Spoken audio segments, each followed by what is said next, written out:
अब देखो, अब हम बात करेंगे जो हमने नॉर्मेलिटी पढ़ी थी और जो हमने मोलैरिटी पढ़ी थी, इनके बीच क्या रिलेशनशिप होती है, इनके बीच क्या संबंध होता है। तो यहां से भी क्या होंगे, हमारे पास कुछ फॉर्मूलाज आएंगे जो हमें न्यूमेरिकल्स में बहुत काम आएंगे। ठीक है, तो इनकी रिलेशनशिप देखते हैं क्या है। देखो, नॉर्मेलिटी के लिए मैंने आपको एक पूरी फॉर्मूला की वो इक्वेशन बताई थी, वो याद रखना। नॉर्मेलिटी क्या होती है, ग्राम इक्विवेलेंट। क्या होती थी, ग्राम इक्विवेलेंट, यही था, यानी ग्राम तुल्यांक की संख्या upon volume of the solution equals to, gram equivalent का मतलब क्या था, मास ऑफ सॉल्यूट बोल दो, या सिंपल एम लिख दूं तो mass of solute upon equivalent mass into VL.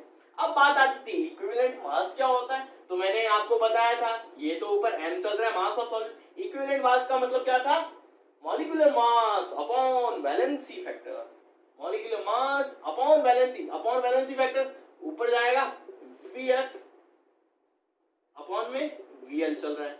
अब ये देखो, mass of solute upon molecular mass of solute, ये तो क्या हो गया मेरा, number of mole into VF upon VL, यानी वॉल्यूम ऑफ द सॉल्यूशन। ये तो थी मैंने नॉर्मेलिटी की इक्वेशन जो आपको बताई थी कि आप लोग याद रखना। अब देखो, हमने मोलैरिटी का फॉर्मूला क्या पढ़ा था, number of moles upon volume of the solution. इस इक्वेशन से और यहां पर नॉर्मेलिटी के इस फॉर्मूले से मैं एक रिलेशन निकाल सकता हूं। यहां देखो, नंबर ऑफ मोल्स को मैं ये लिख सकता हूं ना, number of moles equals to molarity into volume of the solution. ये पूरी की पूरी टर्म में उठा करके एन की वैल्यू जो है यहां अगर पुट अप कर दूं तो मेरे पास नॉर्मेलिटी का फॉर्मूला क्या बनेगा, N equals to VF upon VL. ये तो अपना चल रहा है फॉर्मूला। एन की वैल्यू मेरे को यहां रखनी है क्या, M into VL, M into VL upon में चल रहा है वीएफ अपॉन वीएल। तो साथ में ये वीएल से वीएल कैंसिल, तो जो फॉर्मूला बना normality equals to molarity into valency factor. आप लोगों को ये फॉर्मूला एक याद रखना है, ये फॉर्मूला क्या रखना है, याद रखना है। अब ये फॉर्मूला कहां काम आएगा, तो ध्यान रखना, ये फॉर्मूला काम आएगा उन क्वेश्चंस में जहां हमें एसिड या बेस के लिए क्या निकालना हो, वैलेंसी फैक्टर यानी एन फैक्टर निकालना हो, तो वहां पर यूज, नॉर्मली एसिड और बेस के लिए क्वेश्चन में दिया होगा तो हम वहां पर ये फॉर्मूला यूज करेंगे। ठीक है, दूसरा जो फॉर्मूला ऑब्टेन करेंगे वो देखो कैसे करते हैं। अब देखो, जो सेकंड फॉर्मूला हम यूज करेंगे वो कैसे यूज करेंगे, मैं इस फॉर्मूले का हटा रहा हूं जो मेरे को चाहिए नहीं, मैं इसे भी हटा रहा हूं जो मेरे को नहीं चाहिए नॉर्मेलिटी का। लेकिन यहां पर देखो, इसको मैं और कैसे लिख सकता हूं, एन का मतलब mass of solute upon molecular mass of solute into VL, into क्या होगा, वीएल। यहां पर मैं क्या करूंगा, इस फॉर्मूले का यूज लूंगा, यानी मोलैरिटी इक्वल्स टू क्या है मेरे पास, एक ये फॉर्मूला है, और नॉर्मेलिटी इक्वल्स टू मेरे पास क्या है, एक ये फॉर्मूला है। इन दोनों फॉर्मूलों का यूज करके मैं देखो एक चीज निकालता हूं, ये देखो एम और वीएल, ये तुम्हें दिख रहा है, एम अपॉन वीएल, यहां भी एम अपॉन वीएल, यहां भी। किसी एक फॉर्मूले में से वैल्यू निकालो, मैं एम और वीएल यहां रखता हूं, एम नॉट को इधर भेजता हूं, तो इसकी जगह मैं क्या लिख सकता हूं, M M naught, M upon VL की जगह मैं एम एम नॉट लिख सकता हूं। मैं क्या करता हूं, ये एम बाई वीएल की वैल्यू यहां पुट अप करता हूं। जैसे ही मैं यहां पुट अप करूंगा तो मेरे पास क्या आएगा, देखो, normality equals to M upon equivalent mass into VL. यहां पर इसकी जगह मेरे को क्या रखनी है, वो वैल्यू रखनी है, तो रखूंगा क्या होगा, M M naught upon equivalent mass. तो ये एक फॉर्मूला आ गया मेरे को। इसको मैं और कैसे लिख सकता हूं, normality equals to molarity into ये क्या है, molecular mass, molecular mass upon equivalent mass, equivalent mass. तो यहां से एक ये रिलेशनशिप आती है जो आपको ध्यान रखनी है। और ये सभी रिलेशनशिप कहां यूज होगी, हमारे पास जो दो अभी रिलेशनशिप हमने देखी है, जो दो फॉर्मूले और देखे वो हमें यूज होंगे न्यूमेरिकल्स में। अब हम देखते हैं इसके न्यूमेरिकल्स। अब देखो, अभी जो हमने रिलेशन देखे हैं उस पर हम अगर न्यूमेरिकल देखें तो होगा, यहाँ पर देखो जो क्वेश्चन है आपको स्क्रीन पे दिख रहा है, आप उसे पढ़ना। वो क्या बोल रहा है, हमने H2SO4 लिया यानी सल्फ्यूरिक एसिड, उसे कहाँ डाला, वाटर में डाला, तो मेरे पास एक सॉल्यूशन बना। ये जो H2SO4 लिया इसका परसेंट बाय मास मेरे को दे रखा कितना है, 13%। ठीक है, इस सॉल्यूशन, ये जो सॉल्यूशन बना इसकी डेंसिटी मेरे को गिवन है 1.09 ग्राम पर एमएल।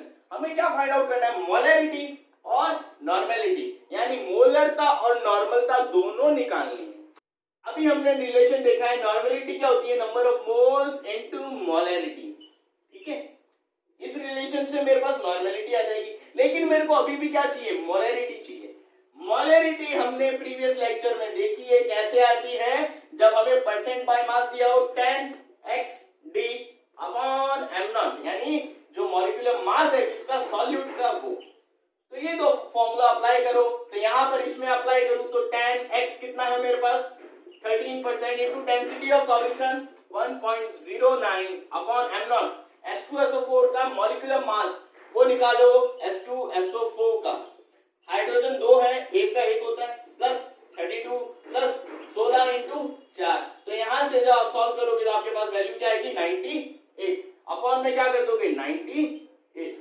जब आप इसे सॉल्व करोगे आपके पास वैल्यू आएगी 1.446, यानी मोलैरिटी आ गई आपके पास 1.446 मोलर बोल दूं इसे। ठीक है, अब देखो इस फॉर्मूले में हमें क्या करनी है, इसकी वैल्यू पुटअप करनी है, लेकिन इसकी वैल्यू पुटअप करने से पहले आप यहां देखो आपको क्या गिवन है, नंबर ऑफ मोल्स। ये कैसे फाइंड आउट करोगे, देखो हमें सबको पता मास of solute upon molecular mass of solute, ये होता है फॉर्मूला, यानी मास अपॉन मॉलिक्यूलर मास, गिवन मास अपॉन मॉलिक्यूलर मास। यहां पर इस फॉर्मूले को अप्लाई कर सकते हैं क्या, ये सोचो। यहां पर अगर इस फॉर्मूले में अप्लाई करूं तो मेरे को मास गिवन है क्या, नहीं गिवन, मेरे को परसेंट बाय मास गिवन है, तो मैं यहां पर ये फॉर्मूला अप्लाई नहीं करूंगा। यहां पर आपको एक दूसरा फॉर्मूला याद करना रहेगा नंबर ऑफ मोल्स का, वो क्या है, कुछ नहीं है, मॉलिक्यूलर मास या मोलर मास जिसे हम बोलते हैं, यानी m0 की बात कर रहा हूं मैं, अपॉन इक्विवेलेंट मास, यहां मैं बात कर रहा हूं em की। एक ये फॉर्मूला और आपको एक याद करना पड़ेगा, जब आपको क्वेश्चन में नंबर ऑफ मोल निकालने हो और आपको मास ना गिवन हो, क्या गिवन हो, परसेंट बाय मास वगैरह दिए हो, तो हम यहाँ पर ये फॉर्मूला अप्लाई करेंगे। अब यहाँ पर मोलर मास मैंने अभी निकाला था H2SO4 का, ये रहा, m0 निकाला था। em की बात करते हैं, em देखो em कैसे निकालोगे, यानी इक्विवेलेंट मास क्या होता है, molar mass upon valency factor. देखो यहाँ पर फिर वैलेंसी फैक्टर का यूज आ गया। वैलेंसी फैक्टर काम कौन आ रहा है, सॉल्यूट, ये एक एसिड है, और वैसे भी मैंने तुम्हें एक बात बताई थी, ये फॉर्मूला तब यूज करेंगे एसिड और बेस के लिए। यहाँ पर देखो इसका यूज आ गया, H2SO4 जब मैं इसे पानी में डालूंगा तो कितने आयन देगा, ये 2H+ आयन। जब 2H+ आयन देगा इसका मतलब इसका वैलेंसी फैक्टर क्या होगा, 2। तो 98 जो हमारे पास है, निकाला है हमने molecular mass upon valency factor, इसका कितना होगा, 2। इसको कट आउट करोगे तो आएगा 49। यहाँ मॉलिक्यूलर मास अपना कितना चल रहा है, 98 अपॉन 49, तो नंबर ऑफ मोल्स आ गए मेरे पास 2।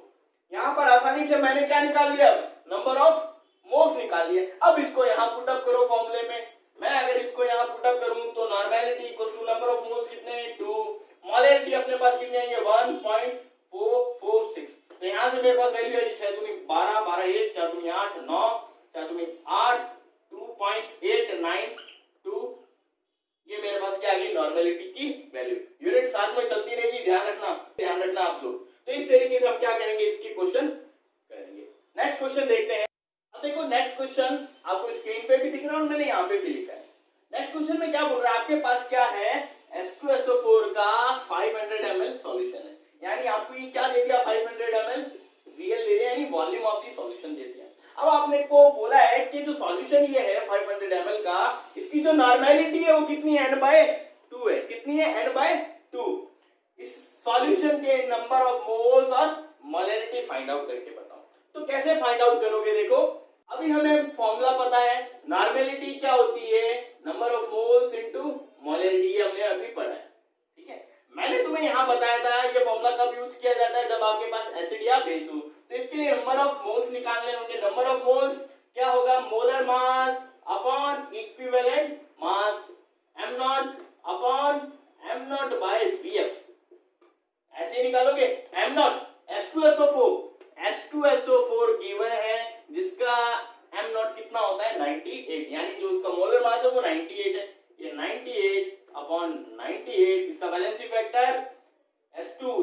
दो हाइड्रोजन आयन अपॉन 2 इसको करोगे तो यह आएगा 98 अपॉन 49 इसको कट आउट करोगे नंबर ऑफ मोल्स कितने आ गए आपके पास 2 नंबर ऑफ मोल्स आपके पास आ गए 2 नॉर्मेलिटी आपको गिवन है कितनी n/2 नॉर्मेलिटी कितनी गिवन है n/2 यहाँ पर n/2 का मतलब क्या n/2 का मतलब ये है 1/2n यानी इतनी नॉर्मेलिटी है इसकी 1/2 नॉर्मेलिटी या मैं इसे बोल सकता हूँ 0.5 नॉर्मेलिटी का सॉल्यूशन है मेरे पास तो मैं यहाँ पर क्या पुटअप करूंगा n की जगह यहाँ जो n है इसकी जगह मैं 1/2 पुटअप करूंगा ठीक है तो वैल्यू आएगी 1/2 equals to number of moles 2 into molarity निकालनी है तो क्या होगा यहाँ से मोलैरिटी इक्वल्स टू ये कहां जाएगा मोलैरिटी इधर रहेगा 2 नीचे आएगा तो 1/4 इसको 1/4 बोल दूं या मैं क्या बोल सकता हूँ इसको 0.25 मोलर ये मेरे पास क्या आ गई मोलैरिटी आ गई तो इस तरीके से हमने क्या फाइंड आउट कर ली मोलैरिटी फाइंड आउट कर ली तो अब मैं आपको एक क्वेश्चन दे रहा हूं जो आपके लिए होमवर्क है वो आप ट्राई करके देखना हो जाएगा